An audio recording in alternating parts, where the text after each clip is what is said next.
Hey guys, it's Makoto Sensei here, and I just wanted to fill you in on a game that I recently added to my collection of horror games. Just a little background about myself. I love the horror genre. Not what it's become, more or less, because, Silent Hill Downpour, Homecoming, Resident Evil 6, and Resident Evil 5 have not been anything good. That's not to say there haven't been other good releases, such as, Amnesia, The Dark Descent, what others are there? Outlast, The Forest, but console-wise, not a lot have come out that have been very good. But this is one that came out for the PS2 that I absolutely love. Probably in my top 5 favorite horror games of all time. Game is Rule of Rose, which if you can't see it, Rule of Rose. This game was released in America, Europe, possibly Japan, I don't remember. But it's a game where you play as a girl named Jennifer, who is pictured here. Your parents have recently died, and so you are on your way to an orphanarium on a bus. On this bus, there is one other child. He's a small boy who comes up to you and gives you a book. This book is hand-drawn, has a story of a princess, and after he gives that to you, the bus stops at one of its stops before the orphanarium. The boy just darts off the bus.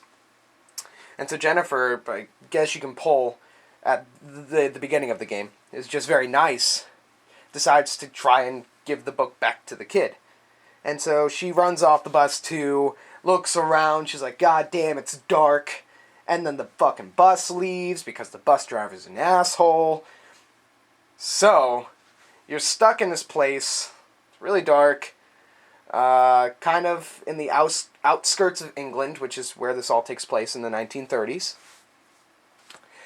You walk up a path, you get to a mansion, you find out the mansion is controlled by basically sort of a monarchy system.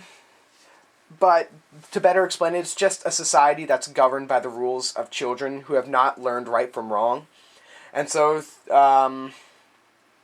things such as torturing animals, hitting animals, hurting people, all of that is not seen as terrible to them. I'm just going to flip this over.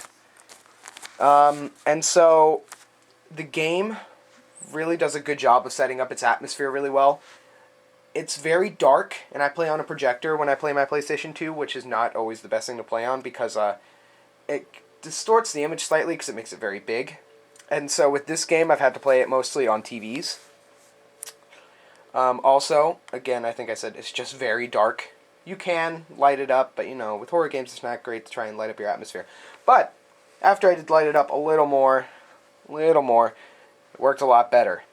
Now, there's a story behind this. I was at a local game store that sells retro games all the way from the Atari to the Xbox One, and I have been looking for a copy of this game for a long time. I'm not gonna lie. I'd played it when I was younger. It was one of the first games that got me into horror. So it's one of those that's been on my list, but it is so hard to find at a cheap price. Which I got this at, which I'll explain that in a second. But, retail, eBay, Amazon, anywhere from $80 to $120 to get a copy. Usually the high-end box is in good shape, like this one, if you notice. Not much by means of damage. Actually, from what I see, or from what I've seen of my box, there's no damage. You get the booklet, which is in perfect shape as well, except for a small little thing right up here. But that's to be expected.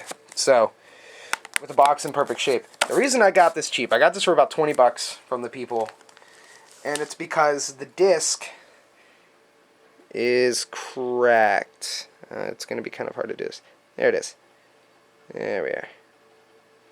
It does not go onto the main part of the disc. It stops right at the inner ring. Right there. I have played through the game. It has worked perfectly fine. So my investment was sound. My investment of $20, which is totally fine. All in all, being able to get this game and put it in my game collection was a real treat. And just getting to play this on the original system has been an amazing experience because this game, again, sets up its atmosphere super well, and I don't remember if I said this, I probably didn't, but its use of music is absolutely stunning. They use classical instruments, violin, cello, I think double bass probably, and they have a fully written score of music that just builds this like gigantic tension, and along with it being dark, you don't know what's kind of around you, you hear sounds, all of that just kind of combines and just kind of like tears at you. It's really freaking terrifying. And I just love how this game sets it all up. Anyway, this, super happy to have in my collection now. I just did want to tell you that it's kind of rare. It's really cool. If you do see a copy out there and it's like $20, even if it's really scratched, you can probably find a place close to you or even somewhere far away that can buff a CD. If you love horror, you would love this game.